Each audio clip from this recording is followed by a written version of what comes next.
Hey guys, so check this out. I got a video today. I want to talk about something I've never totally understood. Number one, I got two sweet rides behind me. Lakeshore Blue and a new ZR2, and that super sick 1500 Chevrolet Trail Boss.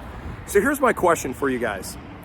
I've been confused in the past of why does Chevrolet and GMC for their 1500, 2500, and their full-size trucks, why do they wax coat their frames, but not on all their vehicles? So let's get to this. So this is a 2024 1500 Silverado, sweet truck. What's interesting is when you look at this truck, for some reason, and they've been doing this for a long time, GM doesn't e-coat their frames, they wax coat them. Here's what I mean. See this right here? Run your finger across it. It's wax, okay? They wax coat just the frames, not the axles, not the leaf springs, not the suspension, just the frames on the 1500 as well as the 2500. And I'm going to show you this. Take a step back and look at this thing.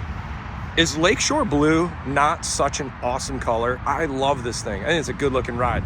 But so here's the front of the 2500. There we go. Wax coated. And what's interesting is none of the other suspension components are. None of the control arms are. The axles are not, but front and rear, wax coating. So here's a 2024 Silverado 2500 HD. This is a brand new truck. Just did a review on this truck the other day. This thing's awesome, the Midnight Edition. This truck, it has a wax coated frame. You can kind of see the frame, the cross section right here. But what's interesting is upper control arms are not wax coated. But if we touch this right here, see that? That's wax on my finger. That is a protective surface that they run all down the length of their frame. You can kind of see all down, and it's got really good, if you notice, there's really good corrosion protection. You can kind of see even where it kind of a chunk will come right off on your finger. But on the leaf springs, it's a powder coated surface. Here's another prime example. You can kind of see the dripping from when they do the wax coating process. Now let's look at the rear axle. So the rear axle is actually, looks like a powder coated surface or an actual traditional paint, just like the leaf springs, but not the actual frame. Sure enough, when we look underneath the Escalade, can rub the wax off on this also. We've got the full-size trucks, the 1500s, the 2500s. We haven't checked the 3500, so let's just rule that out. Here's the 3500. It's got the wax coating. I think it's a little Blazer. Let's see what they use, see if we can get in there. This is a traditional E-coated. Let's look at the back area. If you see in there, this is all an E-coated surface. None of this is wax coated. Okay, so here's what's interesting to me. The new GMC Canyon, especially the one right behind me, the AT4X AEV edition, this is the most off-road capable truck.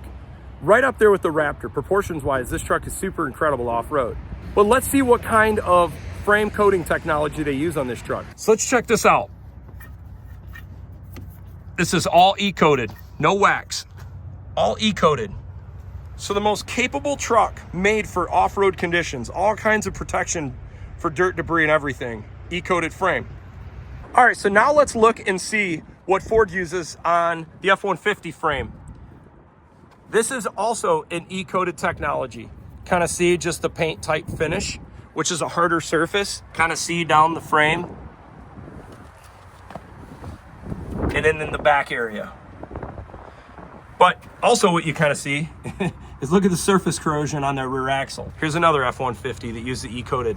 You see different technologies that some of these different manufacturers use on undercoating the different frames. And if you look back in the last 20 years, everybody had a little bit different way of doing this. This is important for some of us that live in areas where there's a high amount of corrosion. Maybe you got a lot of snow or live on a dirt road or whatever. And some of you have actually owned some different Toyotas over the years that were known for rusting out frames. And I know some of the early years on the Dodges were bad. Why does General Motors on the 1500s, on the 2500 and 3500s, and on their full-size SUVs, so that's Tahoes, Yukon, Suburbans, Escalades, why do they run a wax coating, yet Corvettes, yet small SUVs, yet the Colorado and Canyon used an e-coating process like Ford and like Ram.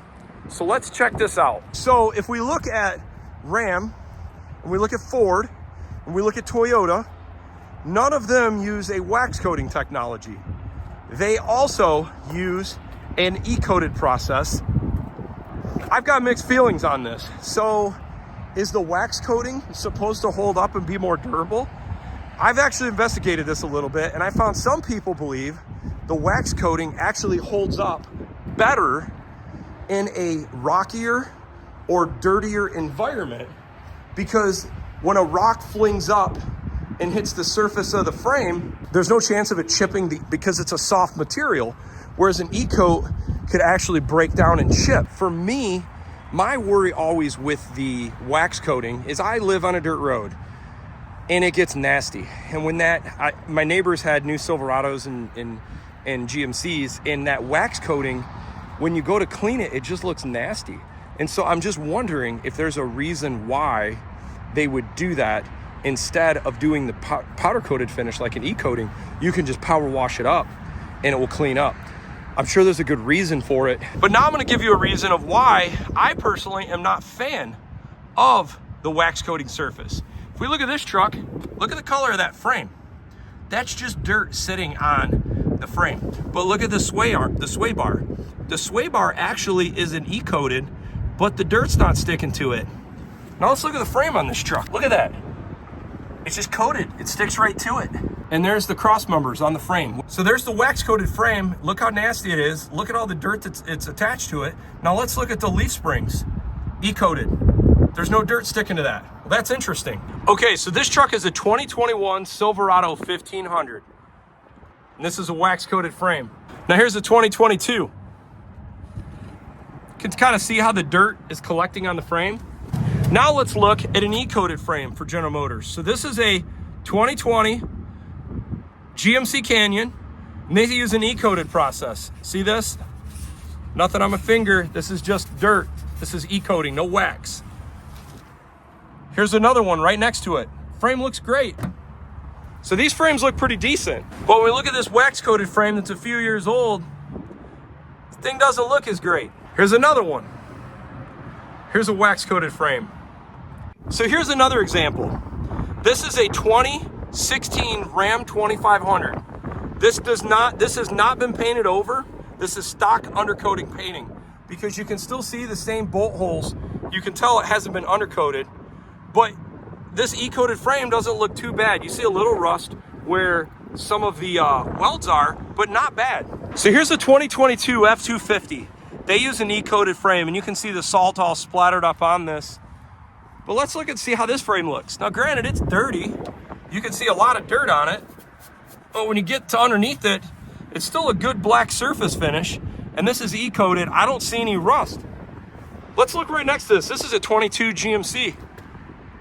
Look at the frame. This is a wax coated frame. So here's my question. What is the point of wax coating a frame versus using an e-coated surface? I use a truck. The truck gets dirty, gets muddy, it gets snow, it gets salt on it. I want protection that's gonna hold up from all the inclement weather and be the most durable. I have to believe that a hard e-coated surface that completely encapsulates the frame is gonna hold up better in a more harsh environment than a wax coating surface. Even if you try to go and power wash them, the frames just look super nasty on the wax dipped frames. They just don't seem to ever really look good. And if you power wash them hard enough, you'll start removing the wax coating surface. So is it a cheaper process to wax coat a frame versus e-coat? Why does none of the other manufacturers that make trucks wax coat their trucks? There has to be something more to this. Because like when you look at what GM does on their trucks, they're all about trying to do long-term reliability for their bodies. You see all this rock guard protection. They typically run down their rocker panels. Even little things like this. Like if they wanted to save $1, they wouldn't put this on there to protect that leading edge for rocks to come up and not hit that surface. Or they wouldn't do this thing to protect their surface. I'm convinced GM believes this is a more durable process for their frames for long-term durability than an e-coated solution. And to add more to that, Why does GM do this on some vehicles and not other vehicles? I find it interesting that the Colorado and Canyon uses a standard e-coating process. I'm wondering if it has something to do with their plants and it's harder to add a e-coating process into some of the legacy plants where like they make the full-size trucks, whether it's in Mexico or in Indiana or in other states, versus some of the newer plants that have been updated and get the newer technology. What do you think's better?